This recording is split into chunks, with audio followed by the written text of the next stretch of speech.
Hello, everyone. We're at the tail end of the year. It is almost the end of December. We say goodbye to 2024 and hello to 2025. And then we also ask it, where the hell did you come from? 2024 just started. Like it was just January last week. Or at least that's what it feels like. Anyway, with that said, today I am going to, just for funsies, go over my favorite media that I experienced this year. Now, the movies, the television series, or streaming series, I guess, and the game of the year will all be from this year. Books, not so much. But with that said, we'll save the books for last. With that in mind, we are going to start with my top 10 favorite films for this year. Now, how I rate my 10 favorite films for this year, it's based purely on enjoyment. How much do I like this movie? And I'm saying that just so I can cover my ass when somebody decides to be like, well, obviously this movie is better than blah blah blah. It's really just going to come down to top 1 and 2 for that one. So, yeah, it's based on my personal enjoyment, not anything else. And, to help, I actually have some things sitting in front of me that you'll see in a moment. So at number 10, we have Alien Romulus. That's right, I still buy DVDs, because, support physical media. Alien Romulus, one of the better Alien films we have gotten in a very, very long time.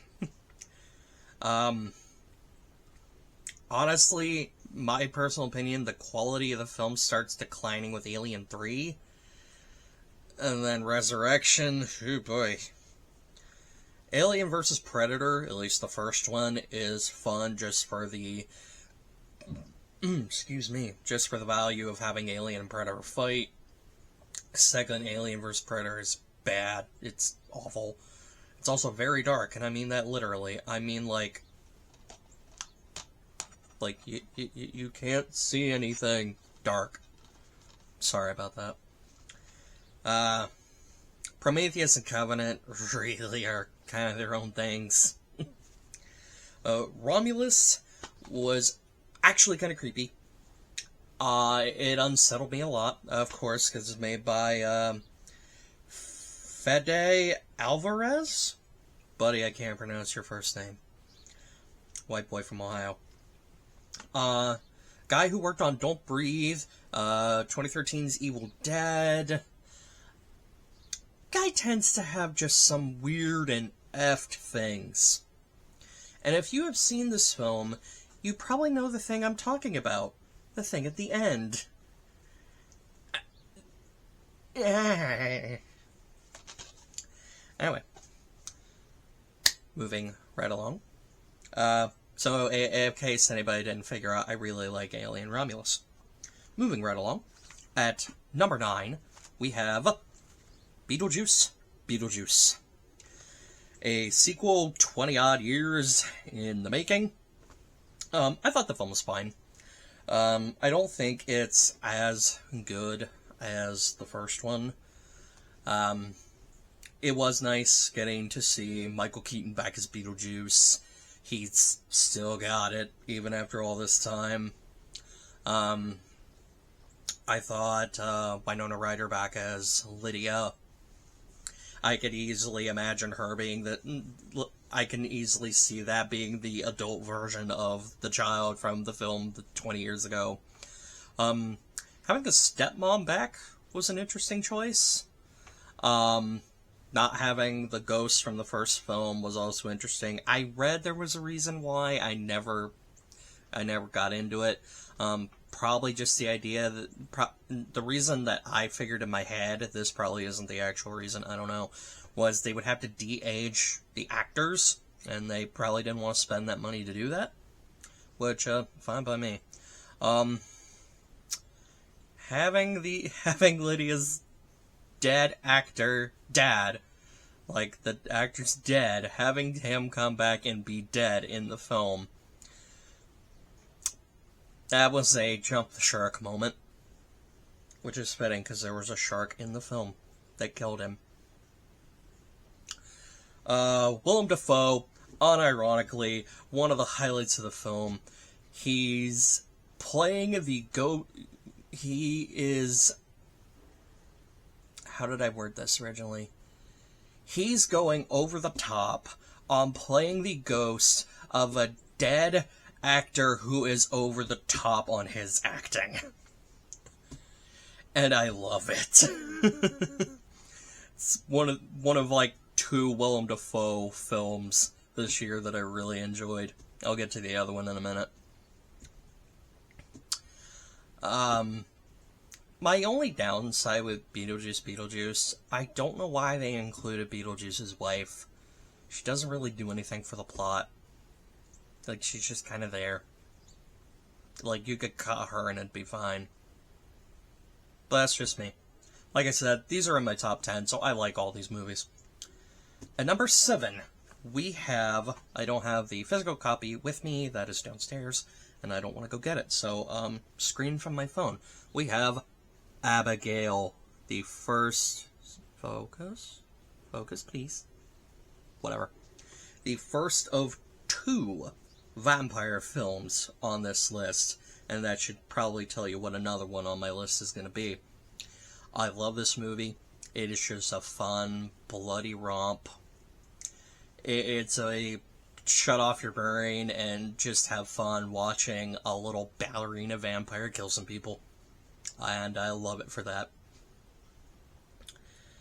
Next, at number 7, we have, and I just went and saw this yesterday, we have Nosferatu, which I didn't know the original Nosferatu was made in 1922 and was basically an unauthorized sort of adaptation of Dracula, which if you watch the film and if you know the book Dracula, you can see where it is and where they've changed it. The film is good. It's very creepy. There's times it's very unsettling. Count Orlok, played by Bill Skarsgård, he is horrifying to look at. The film, unsurprisingly, just kind of given how vampires have been for literally years, decades, if not even kind of a century at this point. The film's a little bit hornier than I would like, but I still enjoyed the film. At number 6, and I didn't know if I would like this movie or not, but I was very surprised. Number 6, Kingdom of the Planet of the Apes, the 4th in the Planet of the Apes reboot films. I didn't know if I'd actually like this movie. I felt the first 3 films with Andy Serkis were perfect. They're one of my favorite film trilogies ever. I feel like the story was capped off very well with War for the Planet of the Apes. But my girlfriend and I figured, we go watch this movie. If we don't like it, guess what? We got the first 3. It's perfect. It's an ending. But, I like this one enough that I'm willing to see where they go with this. I hope we don't go back to, conflict between apes and humans again. I hope they do something a little different this time. What that would be, I don't know. So I'm interested to see what they do for movie 5. Also, I apparently learned that they're planning 9 of these films in total. I don't know if I'll be on board for the full 9, but I'm at least on board for up to 5. Next, speaking of 5, at number 5, we have a movie that I felt was not appreciated enough at the box office, and I blame Paramount's marketing for this one. Transformers 1. One of the best Transformers films that we have gotten in a very long time. I like the first Michael Bay Transformers movie. I think it is very good, like, live-action version. I think it's very neat that they were able to take something that was always a cartoon and bring it into sort of the real world. It was a novel concept. And then Michael Bay decided to be Michael Bay, with basically zero storytelling and just non-stop explosions. Anyway, my soapbox aside, I have not seen any of the live-action Michael Bay movies after Age of Extinction. I almost walked out of the theater on that one. I was a little skeptical, if you've seen the videos on the channel, I was a little skeptical with the marketing for Transformers 1, particularly the voice cast. I figured I'd give it a shot. I was not disappointed. I really love this film. I wish it would get a sequel. It probably won't, because it was $20 million under budget. Because fucking marketing. They made it look like it was going to be MCU Phase 4 humor the whole movie. And it's not. Anyway, rant over. Hopefully we get a sequel to that. I'm not holding my breath. At number 4, we have Godzilla Kong: The New Empire. One of my other favorite shared universe films. This film's really fun. I have loved all these movies. I do at some point need to sit down and watch the show Monarch. I've watched like the first episode and then I never went back, just because I've had a bunch of other stuff come up. So eventually I need to go back and finish Monarch. I heard it got a season 2. This is getting a sequel. I do kind of hope that they start building some idea of where they want to take this. And, you know, because don't get me wrong, I love giant monster fights. But, like, I'm afraid that maybe that will get stale at a certain point. Hopefully I'm wrong. I would really like to be wrong. But, who knows. And that's all I've really got to say on that one. At number 3, I don't have the physical version of this, because it's not out yet. Because this film also came out this month. Number 3 is a movie 3. And that is Sonic the Hedgehog 3. I fucking love this movie. It's amazing in every sense of the word. It's everything I wanted it to be. I love Shadow the Hedgehog, his characterization. I loved Keanu Reeves playing him. The voice actors for all the non-human characters is still top-notch. Jim Carrey coming back to play both Ivo and Gerald Robotnik. Double the carry, double the fun, double the weird. There was definitely some weird moments in that film, but I still love it. I think my only complaint I could really make about the film, I feel like we're getting to a point with these films that the human characters just aren't really needed. Like, I wouldn't miss them if they were gone. My girlfriend would, but that's beside the point. I feel like we're getting to a point they can just be kind of phased out. Gunn could obviously stick around for plot things. I don't know if they'll go and, like, adapt part of the Sonic Heroes game, particularly with Shadow's storyline. If Shadow is still around after this movie. Or if they'll do the Shadow the Hedgehog game, adapt some of that. That'd be really weird if they did. Actually, I don't even think they can, just because of how Shadow's origin is depicted in this movie. Maybe they can, maybe they can't. So who knows? We'll have to see what happens. They did tease a movie 4. If I don't like movie 4, I do think I do think Sonic 1, 2, and 3 is a great trilogy. But I am interested to see what they're gonna do with 4, just because of who shows up in the post-credits. If you know, you know. If you don't know, go watch the damn movie, because it's really good. And right now, it's kicking Mufasa's ass, which I am thrilled by. Not real shade thrown at Disney, but just thrown at, you know... I'm not going to rant about Mufasa, especially since I've not seen the film. Anyway, at number 2, also a 2, and this is where y'all are, some of the more critically minded people are going to be like, what the fuck, why aren't 1 and 2 switched? Again, this is based on personal enjoyment. And number 2, Dune Part 2. I loved the first movie. I didn't love the whole constant switching between, you know, the bright sand of Arrakis and then the interior, darkened interior shots when I was in the theater. Thankfully, they kind of fixed that with this movie. But I have nothing to say besides I love this film. I felt like God. I don't even know. My brain just went dead on me just because... I don't know, what can I say? I love this fucking film. It is one of the best films I've seen this year. If I didn't like my number 1 a bit more, this would have been number 1. I'm interested to see where...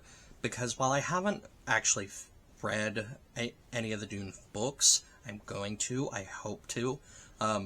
Mainly Dune and Dune Messiah. I'm interested to see how things kind of changed since they diverged away from the source material a bit.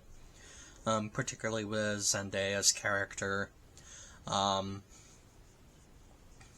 interested to see where Messiah goes, because it looks like we're going to get Dune Messiah as a film. Really kind of hope they just call it Dune Part 3, because from my understanding, Dune Messiah could have been attached to the first Dune book and it would have been fine. Like, it might as well be. So, hopefully, we get that movie soon. Not soon enough that they have to rush it. Please, take your time, make this great.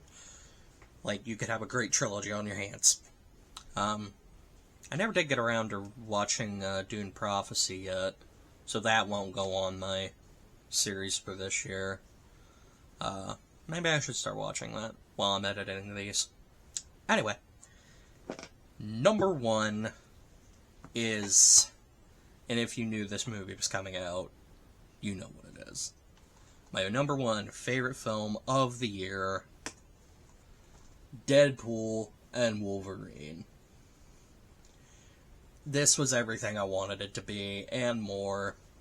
I know Marvel's had a bit of an iffy track record lately, but like, that opening scene of the movie convinced me it was gonna be a great movie. And it did not disappoint. I love everything about that film. There's some world-building things that I could go on about and talk about, but you know what? I'm not going to. I really, really love this film. I loved the jokes. I loved the really deep cuts on certain things, particularly with Gambit and Blade, and just stuff like that. I loved seeing Ryan and Hugh together in a film. Please let me have one more with these two. Please. Secret Wars, I'm begging you. Because I think that would be amazing. Getting these two together one more time before Hugh retires. Or maybe they won't let him retire and he'll be doing this until he's 90.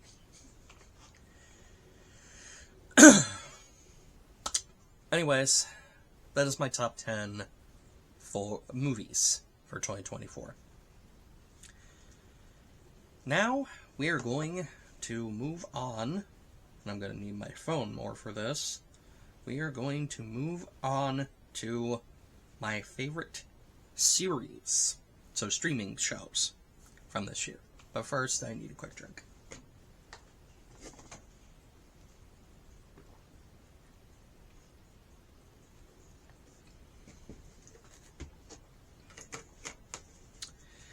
Alright, I don't have 10 of these.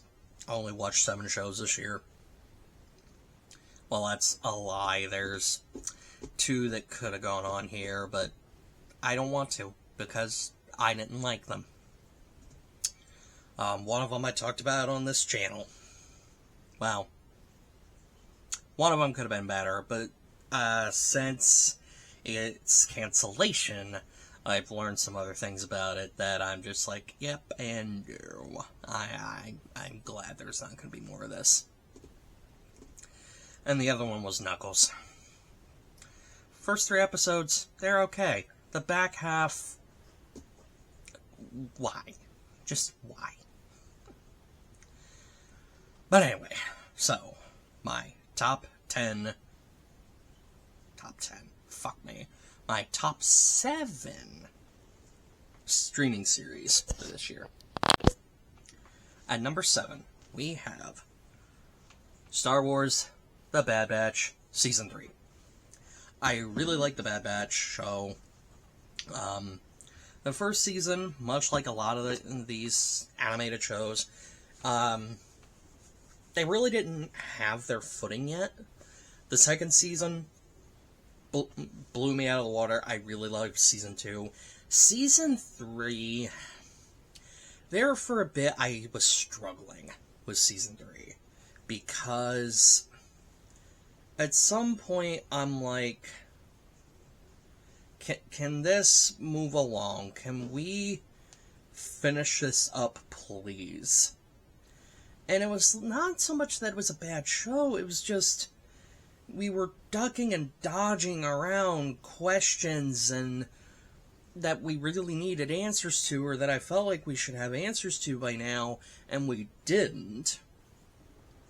I'll be real, I was also kind of afraid that we were going to lean too heavily into Project Necromancer, which, if you follow Star Wars, we don't really know what Project Necromancer is, but we know what Project Necromancer is. It's the revival of Palpatine thing, which, I'm not a sequel fan.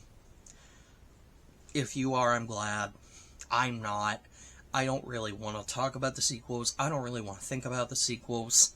And I wish that they didn't try to shoehorn, at least what it feels like to me, shoehorn stuff in to make the sequels make more sense. Like putting Project Necromancer in The Bad Batch. I feel like if I watched the show now that it's all out and I can just go through it, I probably would have liked it more. But for those reasons, it sits at number 7. It sits at the bottom.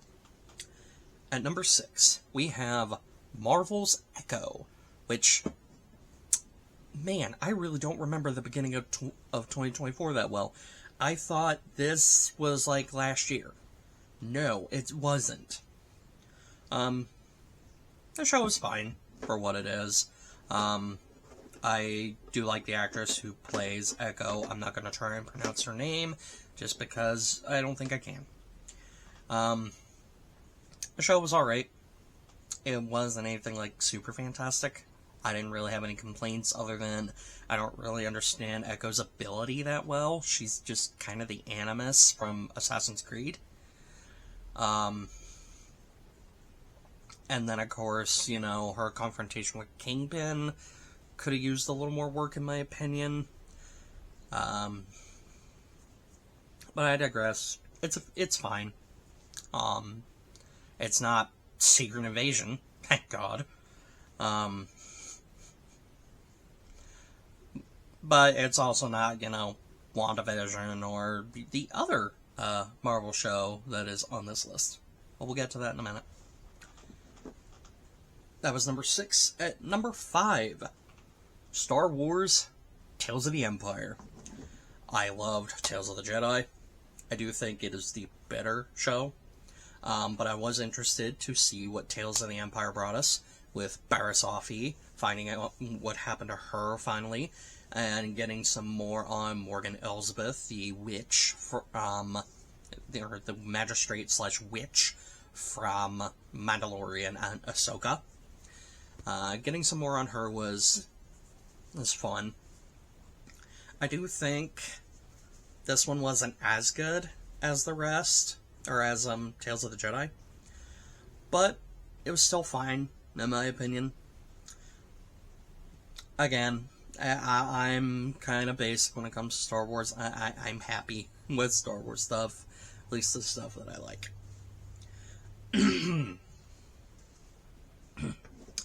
At number 4, back to Marvel, with Agatha All Along, another show that I did videos on for this channel. I was very surprised by Agatha All Along. I liked that show a lot more than I thought I was going to. I had convinced myself that it was just going to be a very meh at best, down there with Secret Invasion at worst. Which Secret Invasion isn't my least favorite show. That goes to something else. But it really surprised me. I feel like the writing was good. I love Catherine Hahn back as Agatha.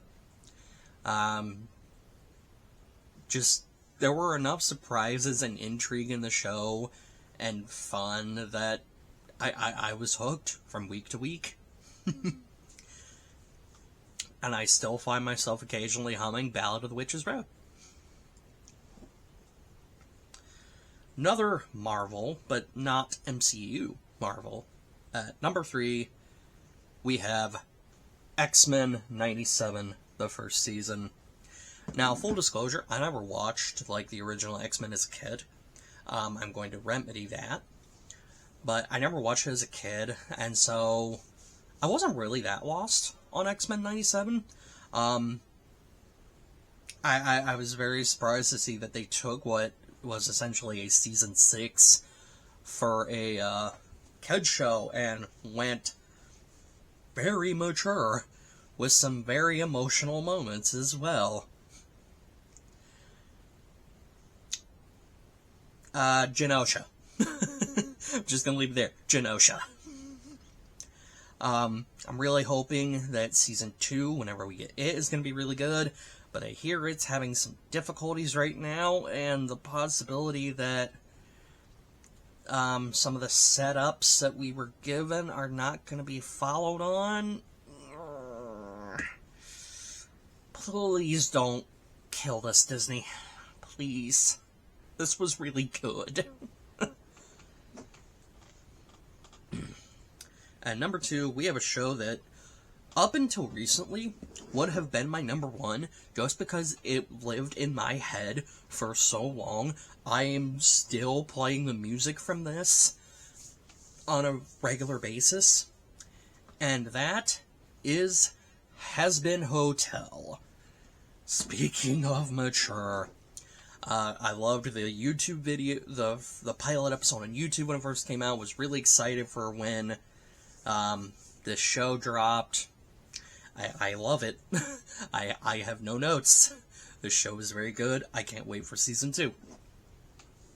And again, if it weren't for what I watched recently, this one would have been my number 1. But with that said, my buddy and I decided to watch, just on a whim, what my actual number 1 is. And my actual number 1 is The Penguin. Who would have thought that you could make a show based off of The Penguin, a Batman show without Batman, and it would have actually been good? Like, I fucking love The Penguin. I was very surprised how much I love that show. And really, it's not even like a comic book show. It's a mafia show. It's a mafia show done really well. With, you know, the whole comic book trappings of, like, you know, the Penguin, the Falcones, the Maronis, Gotham, all this shit.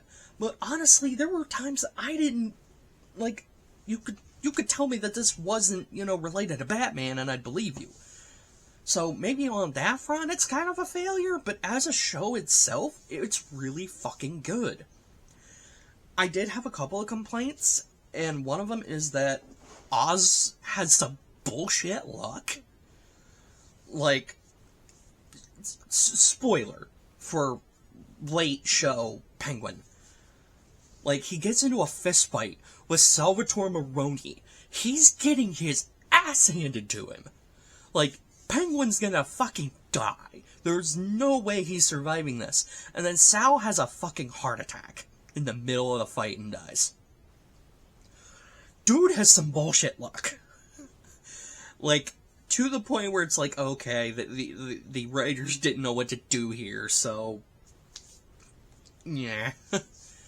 And the other thing I didn't really like, I don't really like, they kind of gave him an Oedipus complex when it comes to his mom. I get, if they'd have just left it at, hey, this woman raised me, she took care of me, I want to do right by her, that sort of shit, I feel like everyone can, especially me, everyone can relate to that. But, man, they made that relationship a little too close. Other than that, great fucking show. Excited for Batman Part 2. Whenever we get that, if we get that. I don't think I'd watch another season of Penguin. You'd have to really sell me on it to see more of it. But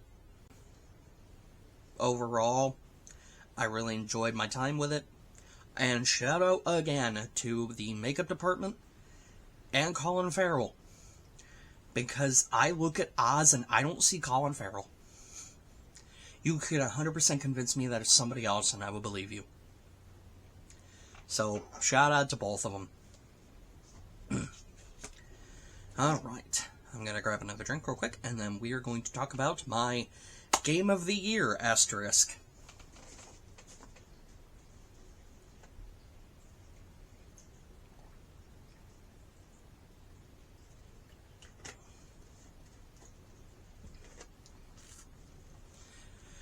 Alright, so my Game of the Year asterisk, and you'll see why I put the asterisk in a moment, is the Night Springs and Lake House expansions for Alan Wake 2.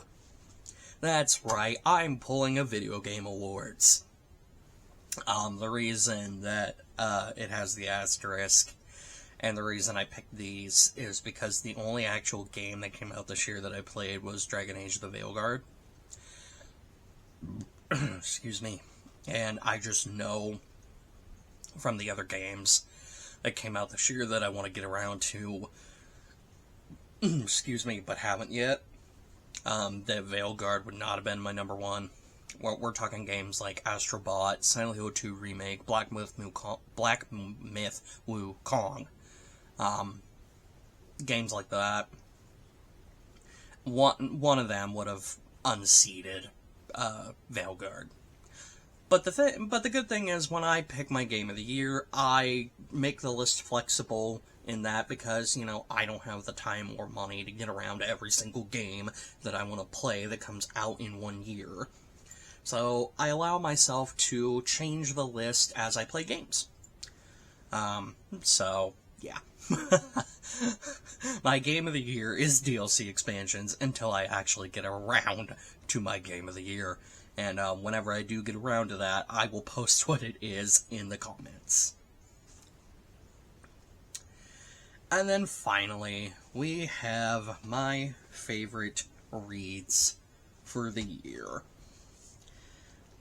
One of these I unfortunately don't have on me because not all my books are in my home. A lot of them are in storage. But I got most of them, and we can still talk about them. These I don't have listed in any particular order, except for my favorite, which, if any of you have seen some of the other videos on my channel, or seen the books, or seen the videos where I talk about, you know, reading and stuff like that, you can probably predict what my favorite book for this year is. But, one of my favorites was Avatar: The Rise of Kyoshi by F.C. Yee. It is the first of the Kyoshi duology, where it's a story about part of Kyoshi's life. If you are an Avatar fan and you haven't read the Kyoshi books, even the Yang Chen books, which I put below Kyoshi, and Roku's kind of sitting in the middle for now. I need to see where book 2 of that one, if that comes out next year, where that one puts the rankings. But the Kyoshi books, top notch. They are some of the best Avatar media that I have read. And it rocketed Kyoshi up there as one of my favorite, if not my favorite, Avatars. Do yourself a favor, listen to it on Audible, like I did, or read the actual book. It's amazing. Alright, following that, we have Book 8 in the Cradle series by Will White, Winter Steel. I loved the Cradle series. I started Cradle at the end of last year. I started Unsouled, and then I just plowed through the rest of the series this year, and was recently delighted to learn that there is going to be a book of some other stories that Will has written that comes out like beginning week of next year. So I'm excited. Very much looking forward to that. Winter Steel is probably my favorite of the Cradle series. Largely in part due to the character of Yaren. I feel like Winter Steel is a sort of turning point for both the main character Linden and the character of Yaren, in that their journeys, both in becoming stronger and who they are as people, kind of take a turn that helps them become who they are in the last 4 novels. Particularly Yaren and her journey with her Blood Shadow. This sort of other side to her. It's weird without really getting into the book. If you know what if you've read the series, you know what I'm talking about. If you haven't, I really suggest you check it out. So, I think that's why Winter Steel is kind of my favorite. It's just this like culmination and turning point for Linden and Yaren. Again, Yaren in particular, because she is one of my favorites in the whole series. Although Zeal did grow on me after certain points. Anyway, following next, we have a book that I listened to on audio originally, because I don't know if the print existed at that time. But it blew me away listening to it. If you have an Audible membership, it's free. Listen to it. It's amazing. And that would be The Hitchhiker by Gabriel Bergmoser. Basic premise of the book. You know what? I'll just read you the blurb on the back. Pushing 50 and reeling from an ugly divorce, Paul has decided it's time for a venture. With the Bee Gees on the car stereo and an open road ahead, he sets out into the middle of nowhere, ready for whatever comes. But things take a sinister turn when he impulsively decides to pick up a hitchhiker. Clutching a ragged backpack with his eyes locked on the rear-view mirror, this twitchy young man is clearly running from something. But what? And Paul is this sort of like, this kind of happy, unflappable, nothing phases him, even when people, like, it's in the Australian outback, is where it's set. Or just, not really the outback, but just in Australia. And I think that's where a lot of Bergmoser's books take place, particularly as it relates to books in this series. Because yes, it's part of a series. I'll talk about that in a minute. Just, like, you know, he goes up to this, like, convenience store or whatever, get gas, and somebody's kind of a dick to him, and he's just like, well, aren't you quirky? He's one of those guys. And he's just like, oh, I'll pick this hitchhiker up, could be fun. He's one of those types. this book, by the end of the first part, because it's split into 3 parts, by the end of the first part, I was hooked. And there is a twist in this book that I did not see coming. And it's one of those rare instances where I was just, I stopped dead in my tracks. Because I'm just like, what? What just happened? I love it. As I said, this is technically part of a series that Gabriel refers to as sort of his Maggieverse, which it's connected to another audio original known as The Consequence. It also is connected to his books The Hunted, The Inheritance, The Caretaker, and this year he released The Lodger, which is another audio original and is a sequel to this. Hopefully that comes to print eventually. And man, this probably shouldn't have surprised me, but getting a hold of an Australian-based author's books, kind of a pain. But definitely going to be worth it, at least to me. And then finally, you had to know it was coming, especially if you know me. My favorite book for this year, The Stormlight Archive, Book 5, Wind and Truth. I'm not really going to dive too much into it. I have a whole review up soon, if not up already, that it's going to get into it. I loved the book. I was happy and destroyed by it at times. And it had my head spinning, just with implications and reveals and just this, that, and you outdid yourself, Brandon. It's not my favorite of the Stormlight books, at least the first 5, but it's still really good. I loved it. And with that, we have kind of come to the end of this video. So, I hope y'all had fun. Let me know some of your favorite stuff that you've read or watched or played this year. I'd love to see what y'all have enjoyed. Anyway, that's me for now. And I will see y'all in the next one.